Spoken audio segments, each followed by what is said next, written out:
Hey guys, this is Hell Hades. This is a Raid Shadow Legends video. Guys, we know that there is going to be a 2 times void chance to get legendaries and epic tomorrow. Yeah, shard pulling is back in fashion. If you weren't doing it yesterday or the day before, then you're going to be doing it tomorrow.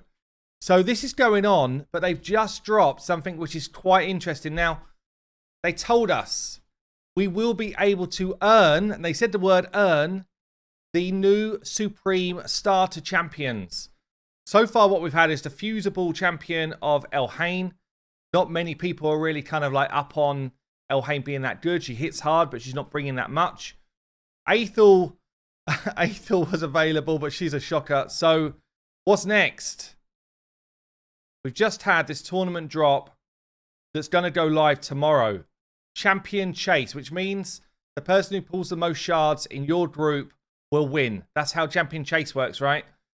Not just shard pulling though. You can also fuse old fusions that you've got sitting around. You can go and just like earn champions through campaign or like anywhere. Wherever you get a champion, you'll earn points for that. But it says here, get champions by any means necessary. Take first place to win Ultimate Galek or Supreme Galek. So I'm assuming that probably anyone level 50 or lower will have a first prize of Ultimate Galek, and anyone who is level 51 and up will have first prize of Supreme Galek, right? Sounds like what they'd normally do. Worst case scenario is your group, there's a chance to win Ultimate Galek, and then the globals, there's a chance to win Supreme, but they've not done that for quite some time, so I don't think that's going to be the way it is.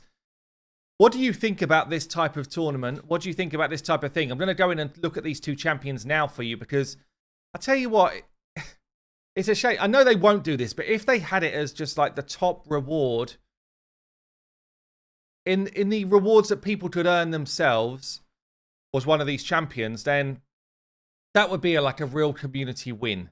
I know they're not going to do it because, you know, they don't go to that sort of level of compliance, or, you know, they're just not nice like that, okay? But if they did that, then it would be pretty big. Because honestly, these 2 champions are quite cool.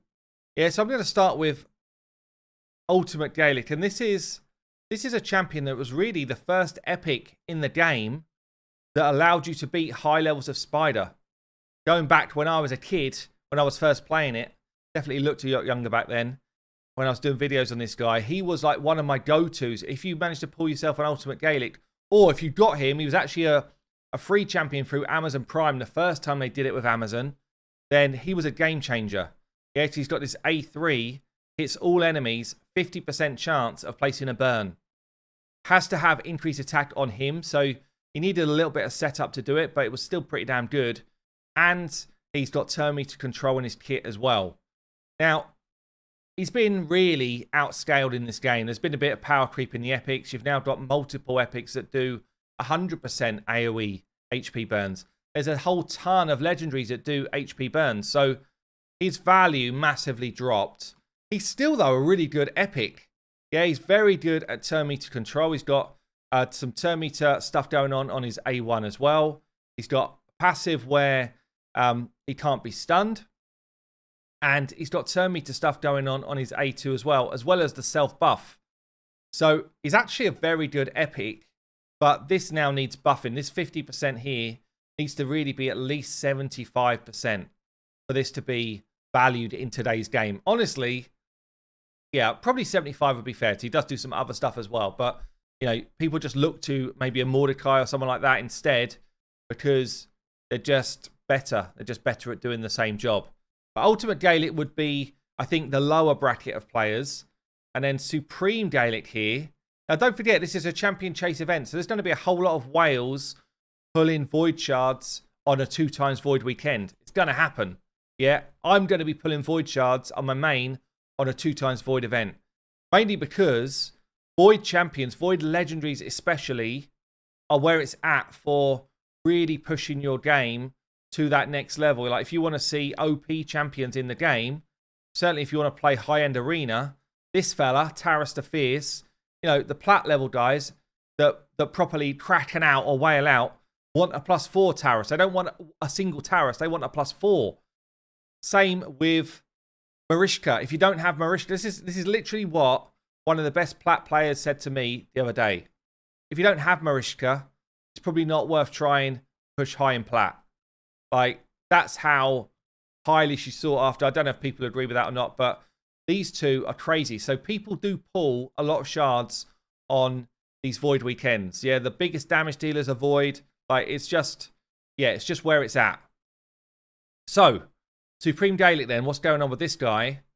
I think he's the best of the Supreme starters. Kale probably's got a little bit to say about that. He is extremely good in the right situations, but I feel like for the average player, this guy's the best one. Yeah, for the normal player, this one is the one you'd probably prefer. So what's going on? He's got a double hitter on his A1. Each hit, an extra 10% chance of placing a crit. So you only need to build him with 90% crit rate. Got a 60% chance of extending an HP burn with the A1. The A2s are 4 hits at random. So if you've got a single boss and you use your A2, this is where it's probably most beneficial because you're going to get 4 hits on the same target. But yeah, 4 hits at random on a target, on a group or on a single target. Places increase attack before he attacks, so he gains more damage. Again, only need 90% chance to crit. Each hit also booked 100% chance of instantly activating burns. So if you can stack up HP burn to a higher level, he'll pop 4 burns. It's very hard to do that with HP burn, but with his A1 following the A3, which I'll show you in a second, you can definitely get it up to 3 ticks. 3 ticks of burn straight away is a lot of damage. Yeah, this guy is also going to be kind of doing high damage in places like Hydra, but yeah, this is a cool skill. So instantly activates the burn on each target, decreases the duration of those burns, fills his turn meter if 3 or more burns are activated during the attack, which is cool as well. And then he's got this A3, which is just a straight AoE burn, 90% chance, 90% crit rate's all you need. Books to 100% chance of placing a burn and block buffs. This is great for Hydra. Also places decreased speed if they got high turn meter. Great for Hydra. Yeah, this ability here is one of the best abilities in the game for Hydra. Yeah. The only letdown of it is it doesn't place the burn, so you still have to time it so that it's not going out while poison clouds out there and all this type of stuff. But it's a really, really good skill. As I say, this is why I think he's the most valuable for the average player, because this same skill is useful in Faction Wars, Doom Tower waves, a lot of the Doom Tower bosses.